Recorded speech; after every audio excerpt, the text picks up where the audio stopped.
rules for talks that I give is I need crowd participation. I don't care if you throw stuff at me, not the hamburger, sir. Please leave that on your plate. Doesn't look like you're going to throw it at me anyway. Nice diet Pepsi. It's not going to help. The name of our talk is Spanking the Monkey, How Pen Testers Can Do It Better. The Not Safe for Work edition, because I'll probably use the F word 3 or 4 times because I'm actually going to be doing a live demo while we're up here. We all know how well the demo gods treat us when we try to do this, but we're going to go. We also wanted to say thank you to Brackets, because I don't know brackets. So my name is Justin Whithead. I work as a SEER team member. You can see our company logo plastered on everything. I have to support them because they're the ones who pay for me to come to these things and speak.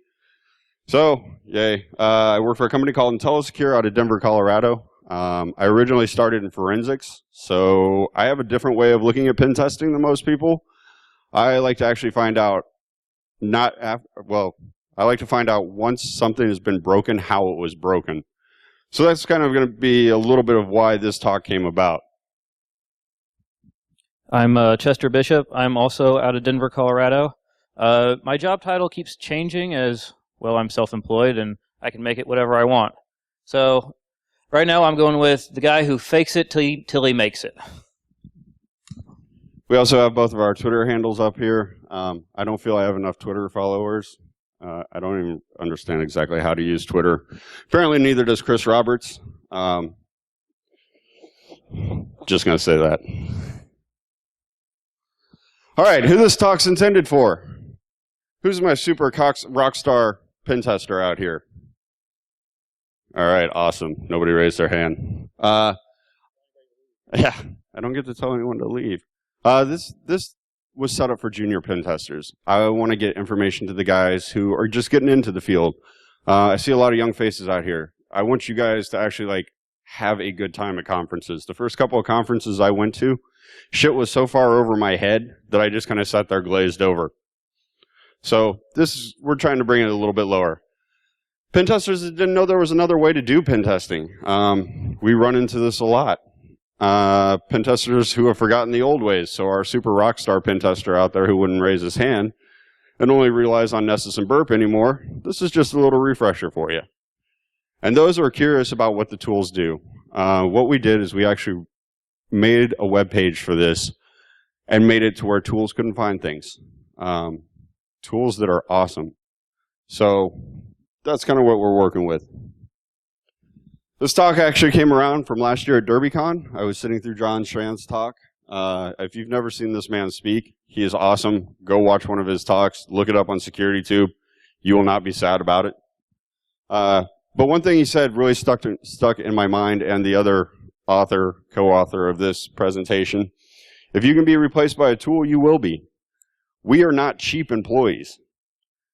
And let's be honest, good security is hard to find, and we're not cheap. So any way a company can cut a corner by buying the new Blinky Light tool, they're going to do that. They're not going to think twice about getting rid of you. We need to show the value that we actually have. So this is a company stock photo. Back here in the back with the cigar is Chris Roberts when we worked together. Right there's Chester when he had hair and no beard. There's me in the front.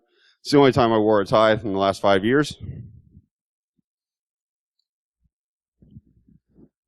Why you're here, why you guys are sitting here, or at least what we hope you're sitting here for. We're going to teach you some of the ways to become a more stealthy attacker. IDSs will pick up any scanner you throw at them. I don't care how bad you throttle it back. You can't throttle it back enough for the speed that I type at. You'll also notice I do a lot of cut and paste in this thing because we don't have 3 hours for me to type everything out. We want to demystify the idea that scanners are a complete necessary. They're a necessary evil. They are not a be-all, end-all to everything.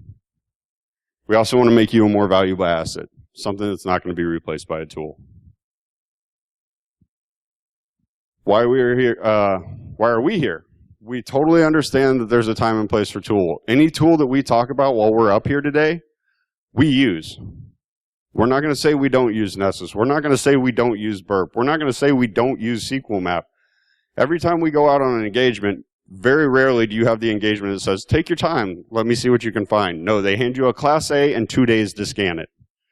Everybody's had to deal with that out there? Yes, show of hands. All right. Why manual testing? Why does it work? What does it do? We're going to focus on web application testing, which is pretty much the 8th gate of hell to me, though I'm getting much better at it. But it's something we all have to do. It's a necessary evil of our job. Tools are constrained by a set of rules. First thing that you learn as a pen tester, rules are meant to be broken. Break every rule you can to break into a company, because you know what? That's what the bad guy does. Does the bad guy come in and say, oh, I can only be limited to this scope? Jason gave a great talk yesterday. He was talking about, that's what I'm talking about. Things are already flying. Jason gave a great talk where he was explaining the scope and like had his arms out wide. And by the time they had the whole scope done, his hands were closed. How many people have done pen tests like that? All right. Yes, 2, 3. Outstanding. Do any of you guys do pen testing? All right. Tools are an addition to testing. We don't want you to have them as the be-all, end-all to tools. We also don't want you to end up as a scanner monkey junkie. We're not going to say who this person is. I may have made a Twitter comment about him already, but the poor guy is out of a job right now, so I don't want him stealing hubcaps to get scanner results. All right, solutions. We're going to manually test some web applications for the following vulnerabilities. We're going to do cross-site scripting. We're going to do SQL injection, and we're going to do command injection. We picked these because they're the OWASP top 10. I keep getting older, and they stay the same age. All right, all right. Every single place we go to, we find these. How many years? I think Chester was actually looking it up. Only one of them has swapped. It's still on the list. One went from 2 to 3 in the last 10 years. 10 years these exploits have worked. Every new operating system that comes out, these exploits still work. Every web developer who designs something is coding this stuff in for us. It's a beautiful thing. Use it to your advantage. We did find a really cool quote. Use tools wisely. Security vulnerabilities can be quite complex and buried in monuments of code, or in mountains of code. In any case, most cost-effective approach to finding and eliminating these weaknesses is human experts armed with knowledge. That's what we want to impart on you guys today. We want to give you some knowledge to do this.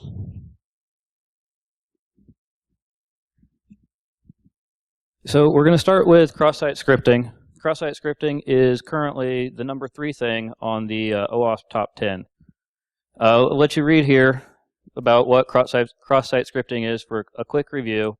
What we want you guys to take away the most is that when you're testing for cross-site scripting, the context is the key part. Kind of the same thing for SQL injection.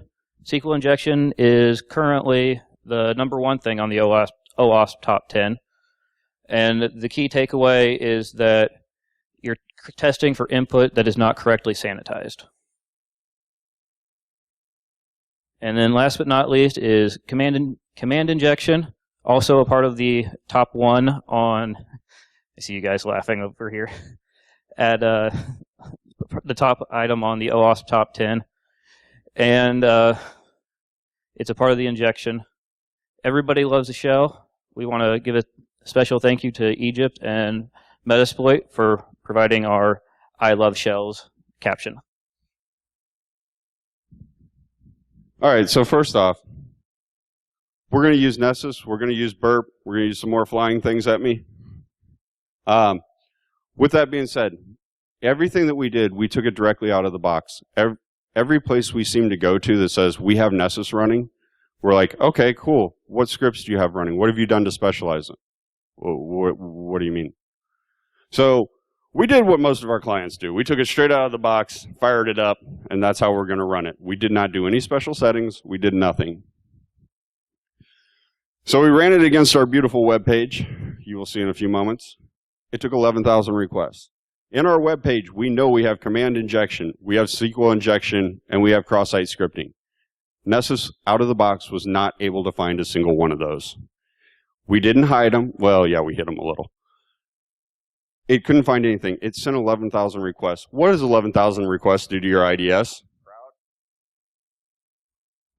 All right, how many of you guys just turn those alerts off when they start? Yeah, here you go. Yes, thank you out there. Don't lie to us at all, Brad. I love you. All right, next. We ran SQL map. We did everything. We set the level to 5, the risk to 3, the highest you can set SQL map at. SQL map is an amazing tool. If you use it, you understand why it's such an amazing tool. It is something I use all the time. I'm learning more and more about it every day. The greatest thing about it is it's open source. These guys do this for the love of coding. Why anybody loves coding this much is beyond me, but thank you for them. They are the amazing people of this industry. With a SQL map, it ran 20,000 requests for me. Again, lit up an IDS like you wouldn't believe. So everybody also was unable to find anything in there. Next, we used burp. We set burp up straight out of the box again. Didn't change a single thing.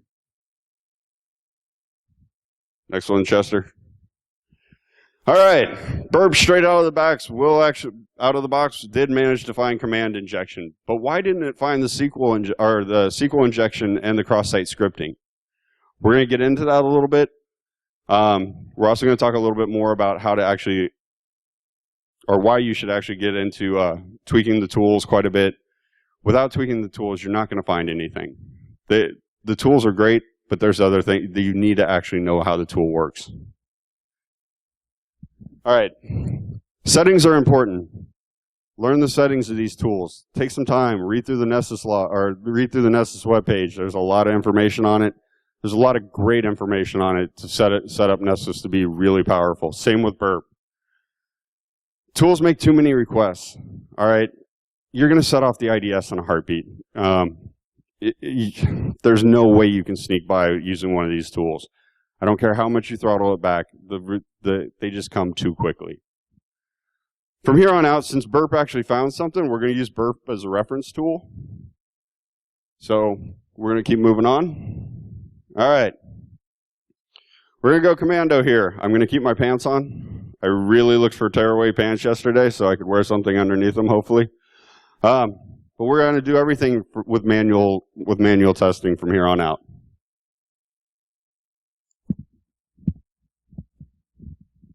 So, you guys hear me? So once again, we're going to start with cross-site scripting.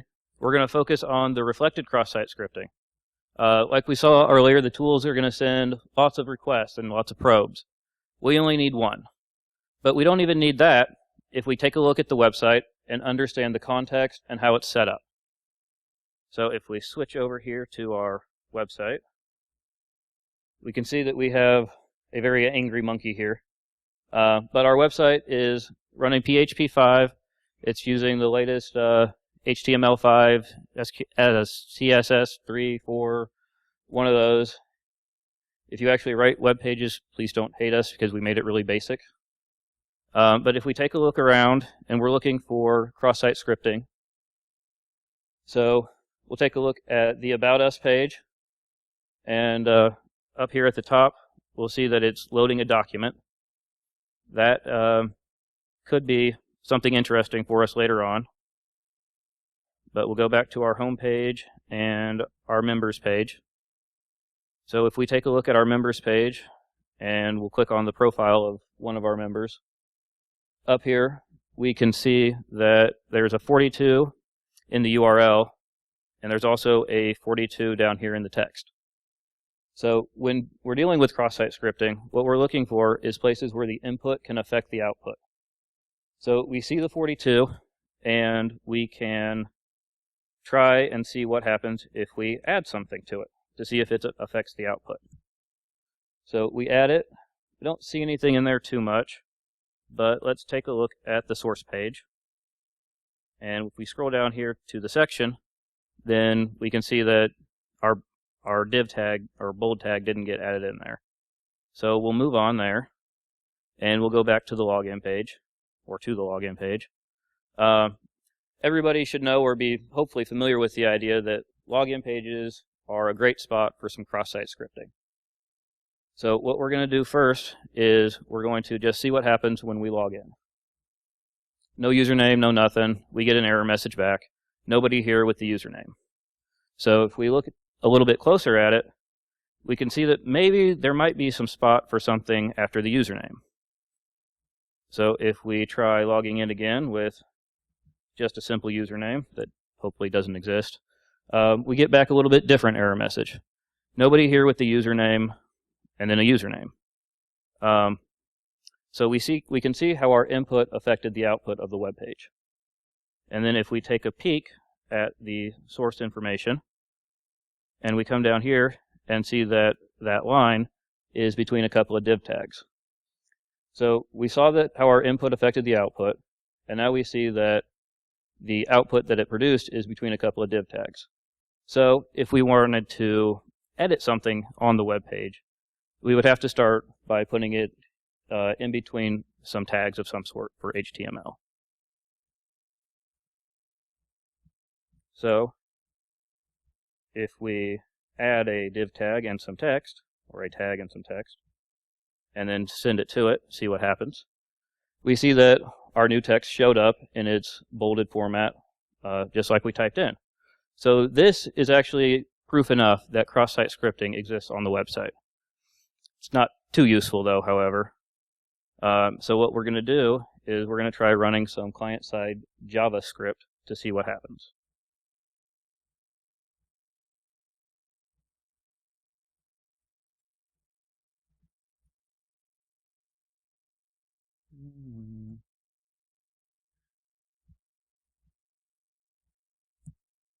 And now we have some cross-site scripting with running client-side text that won't show up in any log.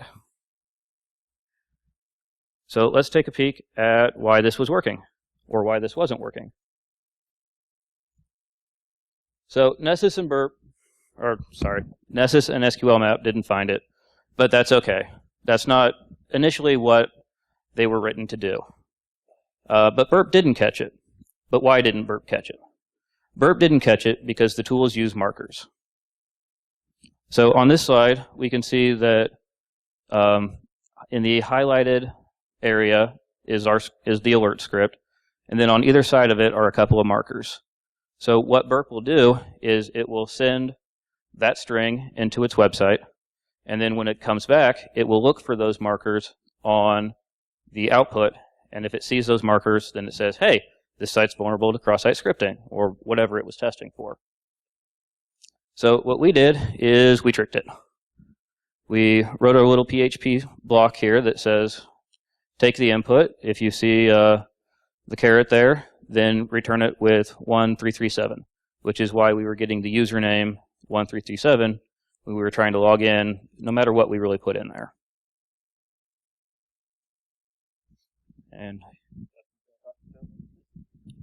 all right, so next we're going to move on to SQL injection. We're going to find it, we're going to exploit it. SQL Map uses this big long thing as it's running. We're going to use something similar. We're just going to make it smaller. Ladies, size does not matter all the time. This is one time smaller is better. Like I said, we're going to move into a demo again. Hopefully it all works. So the first thing I'm going to do is figure out where the microphone is. All right, so first thing I'm going to do is move into here. I'm going to take a quick look. So I want to find out a little bit more what's going on the site. And like I said, I'm going to do a lot of cut and pasting because I don't think anybody has the patience to watch me type.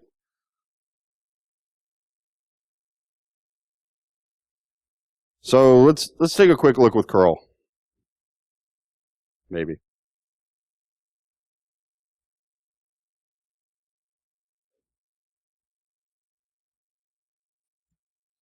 So we get back 200.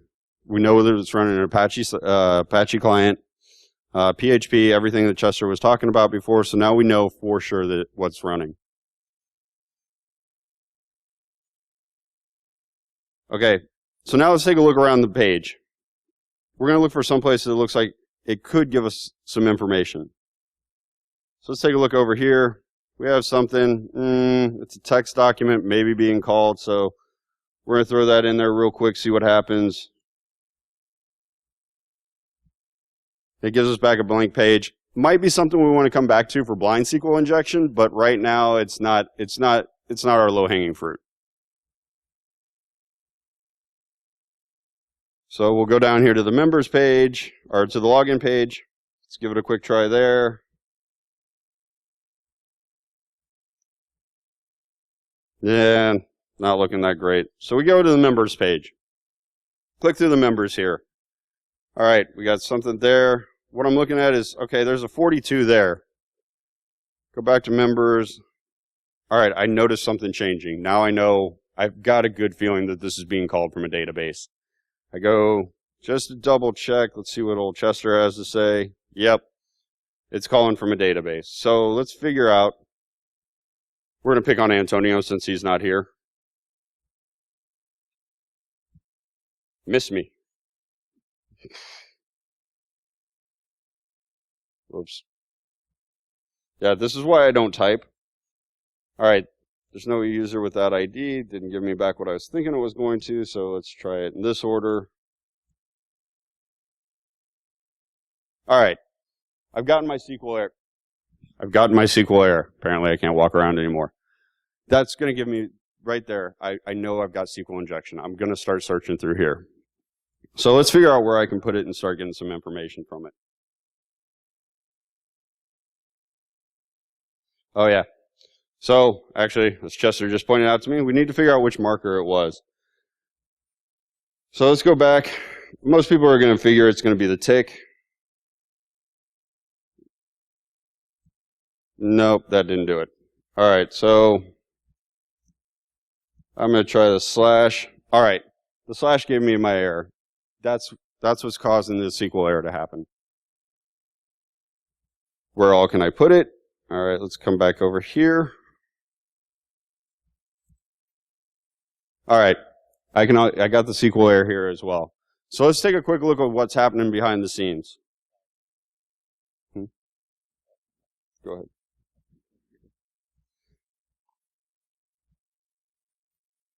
Again, I'm going to use curl, figure out what's going on.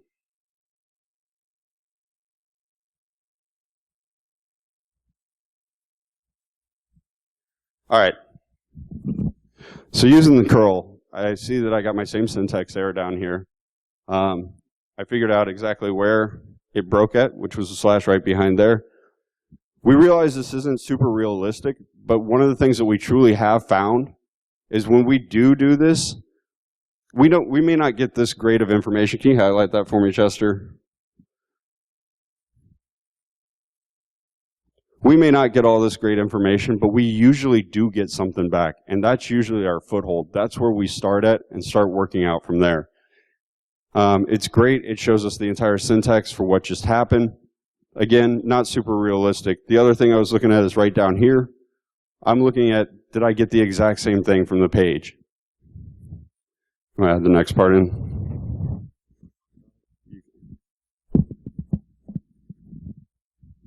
Okay, so we know that the site is vulnerable to SQL injection. So in order to get SQL injection to work properly, we have to fix our queries so that they also return properly. So what we're going to do for that is if we go up here to our website, and then we're going to add an always true statement.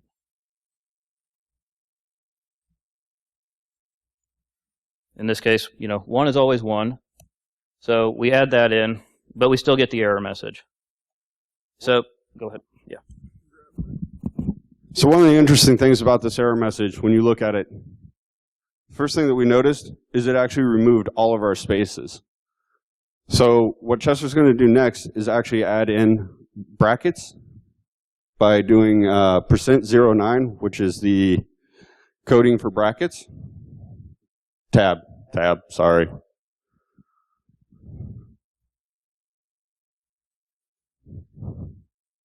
Totally letting Chester do this because I messed it up 4 times when we practiced this morning.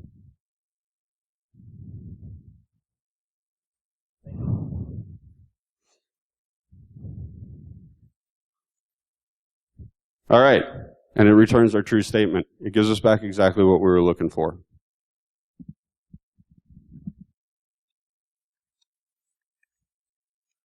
All right, so now we're going to take a little bit closer look at what happened with the SQL injection statement and why it broke it. So as you can see up here, we have our SQL statement that we found in the comments of the HTML code. And I'll take this off here. So the first important thing to see is that we have a couple of fields from our database. We got the users, we got the ID, and we got the username. And then when you look at the backslash there, as Justin pointed out earlier, what it does is it turns that tick quote into a comment or an escape character, and all of that text highlighted in red or underscored in red becomes the ID field. And then what it'll expect is another column name or something like that, and instead it sees Antonio. It doesn't recognize Antonio, so it returns an error message. When we went down here and corrected it, we added our or1 statement, and it says or1. Well, why that's true, so we'll just return everything that we can. So one of the great things about this is it actually gave us about a lot of recon. We now know that there's multiple fields, so we're going to actually work on exploiting how many fields there technically are in this. So Chester's going to add in, again, cut and paste. We're not going to try to mess this up.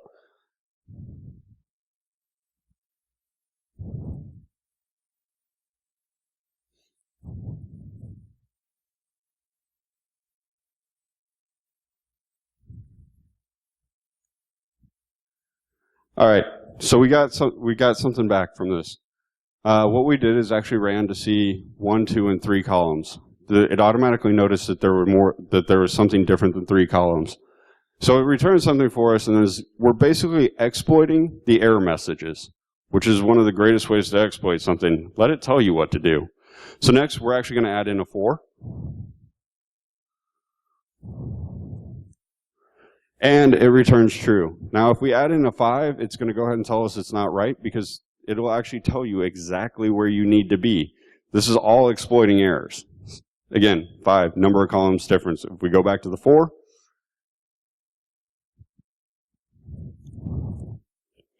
bam, it's all there for us. So as kind of an overview of this next step of what we're doing, so we know the website is vulnerable to SQL injection. So what we're trying to do is look through the database and see if we find something that's, well, more interesting than a username and an ID. And then, see where it goes from there. So as we just demonstrated, first what we want to do is find out the number of columns. Then what we want to do is find out the names of those columns. See if any of those column names sound interesting, and then see if we can get some data out of it.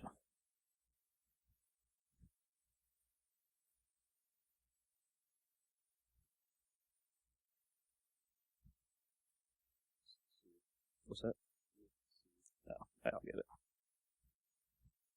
All right, so Justin's copying and pasting skills are better than mine, but luckily he caught it for me. So what we want to do first is spell the command correctly. But what we're doing here is we're running a union or a join command trying to compare the values of one database or one table to another, or even in this case the same table. But what happens is we don't know all the table or all the column names. So we get an error message back saying that Twitter is missing. So if we add Twitter back to our list here of column names, then we can see that next time it returns an error message saying the password column is missing. What's that? Oh, yeah.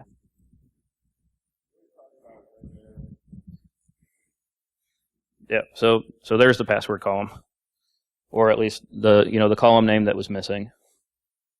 So password column, that sounds like it could have something fun in it. So now we want to see what the actual value of that password column is. So for that, we're going to use this little polygon thing. And what it's trying to do is perform some type of mathematical equation on the data that it reads. However, it's going to come into an error. It's not going to be able to read the data from the password field because it's not really numerical. But the cool thing about what it does is when it sees the error, it's not going to just say, hey, this didn't work. It's going to tell you exactly why it didn't work. And in this case, why it did not work is because I don't even know what the hell this says. Let me think of a secure password you will never guess. 1 is not a numerical value. But guess what that is? It's the password.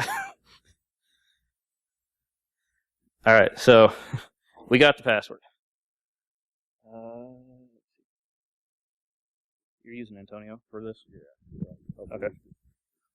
So now that once we got the password, what's the next thing we want to do with the password? Anyone? Awesome. Glad we're all on the same page here. So let's go back to our wonderful web page. And again, miss me. God, they're getting closer. It's getting a little nerve-wracking up here. Couldn't even find the login. I like the... Never mind, I'm not even going to say that out loud. All right. If I can remember how to spell his name, we actually did this wrong the other day. All right. We're going to pretend there's a checkbox and that the password's not in plain text. Our web editor, going to have to work with him. So, yes, we've managed to log in. We have defied the demo gods now 4 times with this talk. Let's all get a round of applause for this. You don't defy the demo gods that often.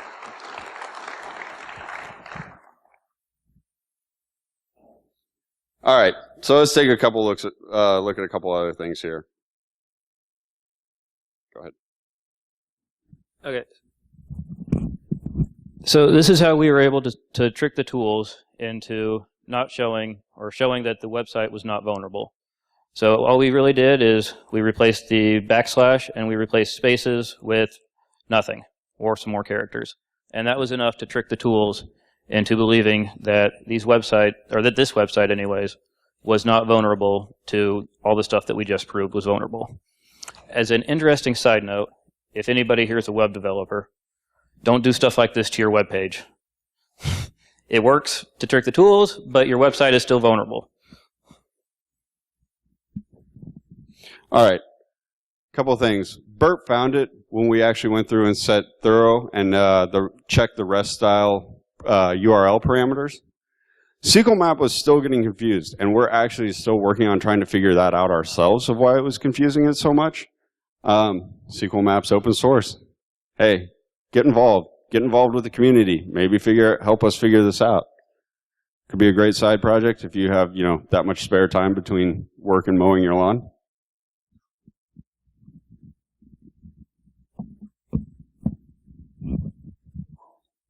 All right, so finally we're going to cover some command line injection. Let's go get a shell. So we've been through almost all the pages on our website, and the only page we haven't really messed with so far is the Learn About Us. So as we showed earlier, this is loading a document from the file system or from someplace. We tested it out with the SQL injection, so we can be fairly certain that it's not loading this file from a database. So when it comes to command line injection, there's a couple of different ways to do it. We got some key markers here for it. The first one is going to be the semicolon, and then we can try a command and see if it works out. And it didn't work out. So the next little marker is a command or a pipe. Give that a shot and see what happens. Again, it didn't work out. And then the last one is the % sign. And I am going to not remember this part, so.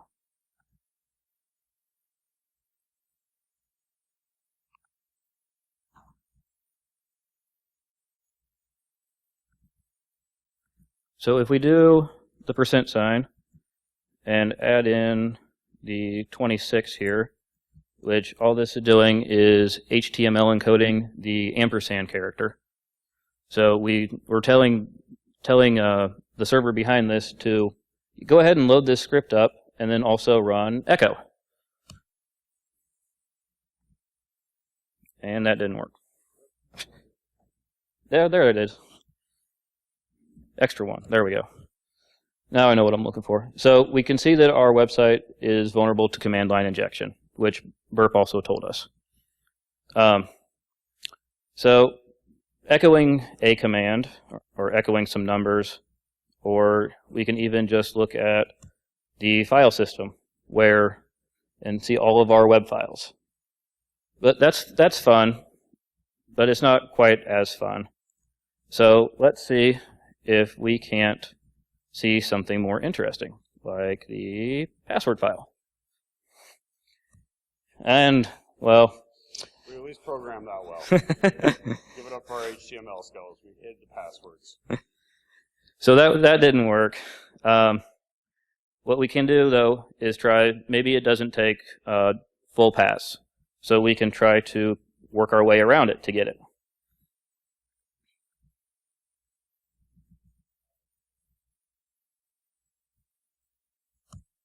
So here we're just basically, CDing up to the root and then back down to the Etsy password file. But that didn't work either.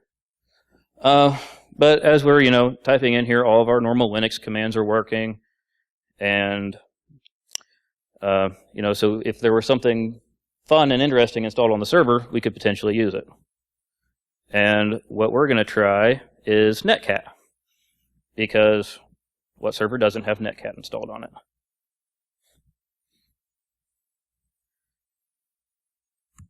So we run our Netcat, and it's working, I promise, hopefully.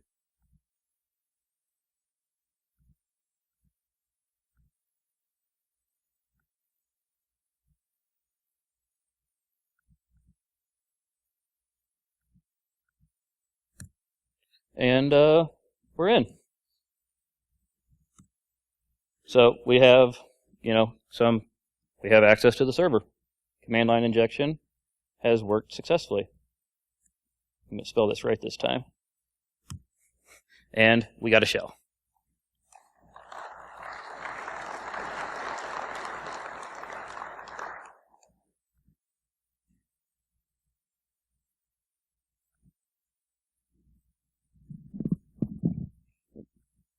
There we go.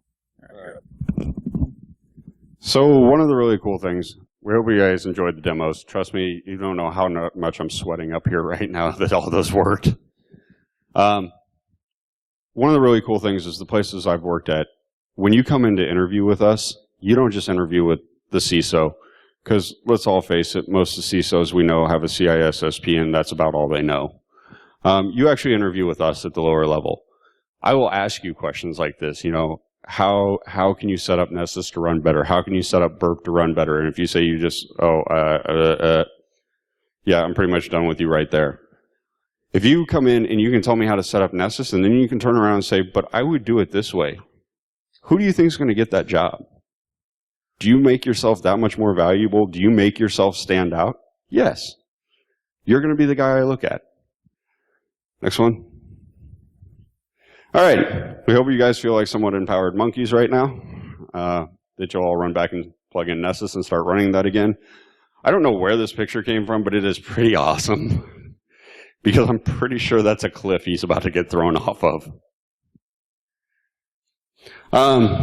Really want to say a really big special thanks.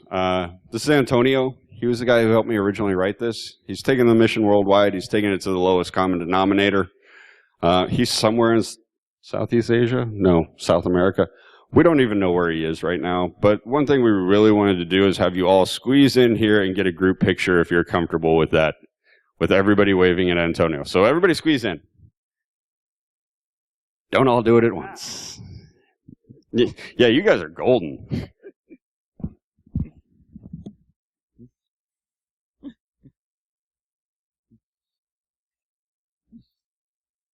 All right, which one of you guys told Chris Roberts I was making fun of him? I've got 2 emails already. All right, get over here, Chester. All right.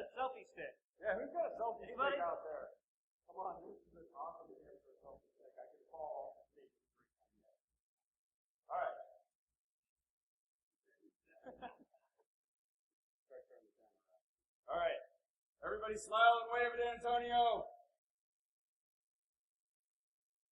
Shit, I can't even keep this thing still. I'm like a drunk monkey up here. All right, there we go.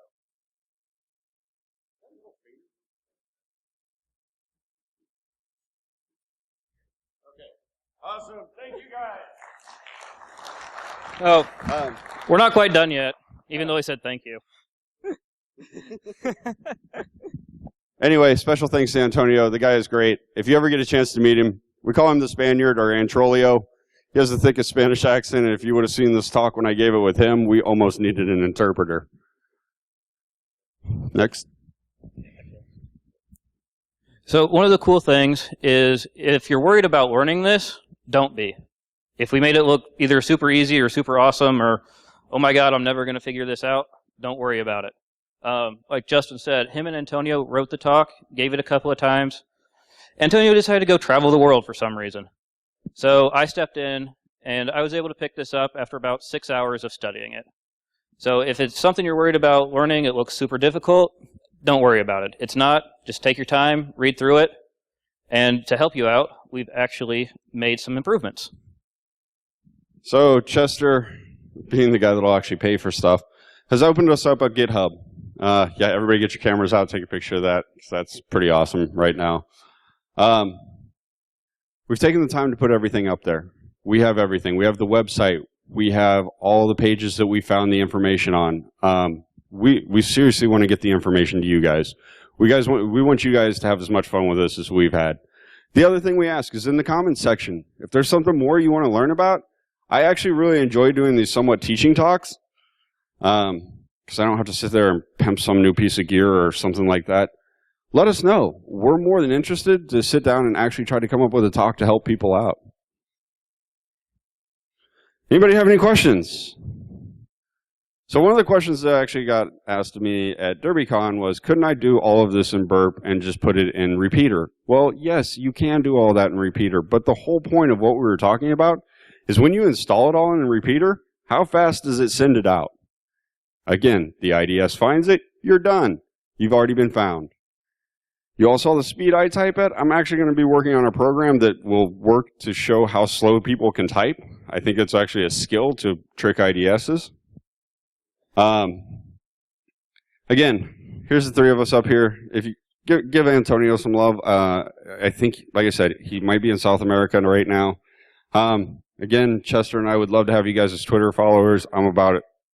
Boring as shit to watch on Twitter, but still looking for more people, and feel free to reach out to me on there. Now we're